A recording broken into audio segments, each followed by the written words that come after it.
이스라엘 사람들이 존경하는 벤 구리온이라는 이스라엘 초대 총리가 있습니다.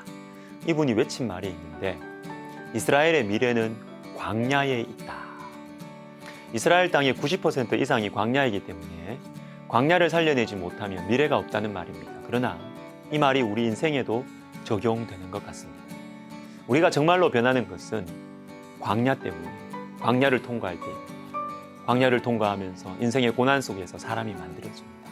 인간적으로 처리될 뿐만 아니라 영적으로도 고난을 통과할 때 진실한 믿음, 겸손한 믿음이 생겨요. 우리의 미래는 광야에 있습니다.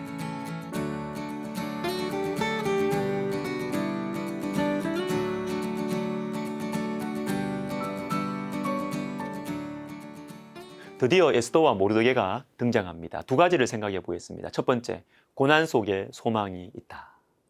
아니, 고난은 실패의 열매 아닙니까? 그래서 힘들고 피곤한 것 아닙니까? 맞아요. 그러나 고난 속에 소망이 있습니다. 오늘 본문 5절과 6절을 보시면 모르드게는 도성 수산에 있는 한 유다인입니다. 그런데 특별히 주목할 것은 바벨론에 의해서 사로잡혀 온 포로라는 사실입니다. 자, 여기에서 우리는 포로 70년이 가지는 의미를 생각해 보아야 합니다.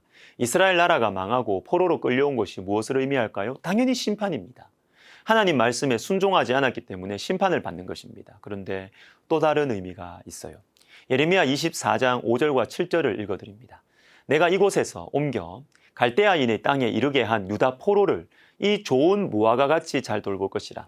내가 여호와인 줄 아는 마음을 그들에게 주어서 그들이 전심으로 내게 돌아오게 하리니 그들은 내 백성이 되겠고 나는 그들의 하나님이 되리라.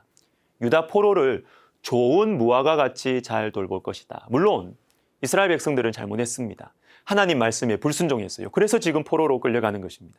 그러나 우리 하나님께서 얼마나 은혜로우신지 잘못해서 포로가 된 백성들에게 벌만 주시는 것이 아니라 잘 돌보고 가르쳐서 하나님께로 진실하게 돌아오도록 다시 세우시겠다, 이렇게 말씀하세요. 여러분, 하나님께서 낮추실 때는 그냥 낮아지시기를 바랍니다. 하나님의 다 뜻이 있고 계획이 있으세요. 하나님께서 망하게 하실 때는 그냥 망해야 됩니다. 망하고 실패한 그 고난의 현장, 그 광야에서 하나님께서 우리를 다시 세우시기 때문입니다. 고난 70년에 대한, 이 포로 70년에 대한 하나님의 계획은 그대로 이루어졌습니다. 여러분 보십시오. 포로 70년 중에 탁월한 인물들이 길러집니다. 나라가 망했는데도요, 하나님 나라의 정신을 분명하게 간직하고 있는 사람들, 어쩌면 나라가 있을 때보다 더 굳건한 믿음과 투철한 사명감을 가진 인물들, 좋은 무화과 같은 사람들이 포로지에서 길러져요. 다니엘, 느헤미야, 에스라. 고난의 한가운데서 하나님께서 길러내신 좋은 무화과들이에요. 모르드게와 에스더도 그 중에 속해 있습니다. 사랑하는 여러분, 고난은 고생에서 그치지 않습니다. 내가 잘못해서 고난을 받는다고 해도 고난은 고생으로 끝나지 않습니다. 고난 중에 우리를 가르치십니다. 고난 중에 우리를 고치시고 돌보셔서 좋은 무화과로 일으켜 세우십니다. 고난 중에 소망이 있습니다. 우리의 미래는 광야에 있습니다. 자, 한 가지 더 보겠습니다. 우리에게 주어진 은사는 하나님의 뜻을 이루기 위한 것이다, 입니다. 하나님의 뜻을 이루기 위한 은사? 자, 7절을 보시면 에스더를 소개하시는데 용모가 곱고 아리따운 처녀라고 하십니다. 이 말씀을 보고 그냥 에스더가 예뻤구나 이렇게만 보지 마시고요. 2장 2절을 같이 한번 보세요. 왕의 측근 신하들이 아뢰되 왕은 왕을 위하여 아리따운 처녀들을 구하게 하시되, 아리따운 처녀를 왕이 구하는데 에스더가 아리따운 것입니다. 똑같은 말이에요. 아리따움, 에스더의 이 아리따움 때문에 왕비가 되었고, 이 아리따움 때문에 원수인 하만을 처리하고 하나님 나라 백성들을 보존할 수 있었던 것이에요. 여러분, 에스더의 아리따움을 하나님의 관점에서 봐야 합니다. 그냥 예쁘구나 이렇게 생각하지 마시고 하나님께서 하나님의 뜻을 이루기 위해서 주신 은사로 보셔야 하는 것입니다. 요셉과 다니엘도 마찬가지예요. 하나님께서 꿈을 해석하는 은사를 주셨습니다. 왜요? 왕의 꿈을 해석할 필요가 있었기 때문입니다. 하나님께서는 하나님의 영광을 위해서 은사를 허락하십니다. 자, 제가 아는 한 장로님이 계시는데 이분과 그 가족들은 청년들을 위해서 헌신하고 계십니다. 젊었을 때부터 청년들에게 말씀을 가르치면서 그냥 삶을 함께 했고 집도 넓은 집을 구하셨는데 그 이유가 뭐냐면 청년들이 자유롭게 모일 수 있도록 하기 위해서입니다. 예전에 이분과 대화를 나누면서 야, 이게 되게 특별한 점 하나를 알게 되었어요. 알고 보니까 이분의 따님이 미스 코리아 진이었어요. 근데 장로님께서 어릴 때부터 이 딸을 보니까 하나님께서 외모를 은사로 주신 거예요. 어릴 때부터 너무 예쁜 거예요. 그러다가 장로님이 그 유학생 청년 집회에 가셨을 때 충격적인 경험을 하나 했습니다. 오해하지 마시고 여러분 한번 들어보세요. 자신이 말씀을 가르치면 청년들은 졸아요.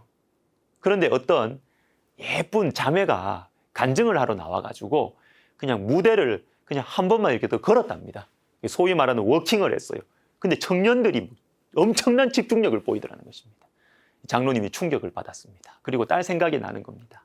하나님께서 우리 딸에게 미모를 은사로 주셨구나. 이 미모를 통해서 하나님의 영광을 드러낼 수 있겠다. 그래서 미스 코리아가 되기를 그때부터 준비를 하신 거예요. 실제로 이 따님이 참 경건합니다. 부모님께서 에스더처럼 철저하게 신앙훈련을 시키셨습니다. 여러분, 에스더의 미모, 하나님께서 주신 은사입니다. 그 시대를 위해서, 그 어두운 시대에 하나님의 뜻을 이루기 위해서 주신 은사입니다. 여기에서 우리는 사람을 바라보는 관점을 배워야 할 것 같습니다. 내가 잘나서가 아니라 하나님의 영광을 위해서 나에게 무언가를 좋은 것을 주신 것이에요. 만약 아수에로 왕이 아리따운 여인 대신 지혜로운 여인을 찾았다면 하나님께서는 에스더에게 지혜를 은사로 주셨을 거예요. 혹 내가 가진 은사가 여러분 너무 초라해 보입니까? 보리떡 5개와 물고기 2마리 같습니까? 괜찮아요. 쓰실 곳이 있습니다. 그러니까 작은 것이라도 좋으니까 여러분 묻어두지 마시고 주님의 손에 올려드리십시오. 5,000명을 먹일 수 있습니다. 그러나 묻어두면 썩습니다. 다른 사람을 볼 때도 마찬가지예요. 다른 사람의 은사를 볼 때도 우리가 존경할 만하고 인정할 만한 그런 모습을 가진 사람들도 있고 또 그렇지 않은 사람들도 있을 것입니다. 그런데 여러분 장점을 봅시다. 하나님께서 그분에게 주신 장점은 하나님께서 쓰시는 은사입니다. 여러분 다른 사람에 대해서 조금 더 너그러운 마음을 가지시면 좋겠습니다. 기도하겠습니다. 하나님 아버지 감사합니다. 주님 우리에게 광야의 시간 허락하셔서 우리에게 희망과 소망과 또 우리에게 새로운 길을 열어주실 주님의 은혜와 사랑과 그 계획에 우리가 감사를 드립니다. 하나님 우리에게 주신 은사들 작지만 우리 주님 앞에 올려드려서 주님의 영광을 위해서 귀하게 쓰임받는 우리의 남은 인생 되게 하여 주옵소서. 예수님의 이름으로 기도하옵나이다. 아멘.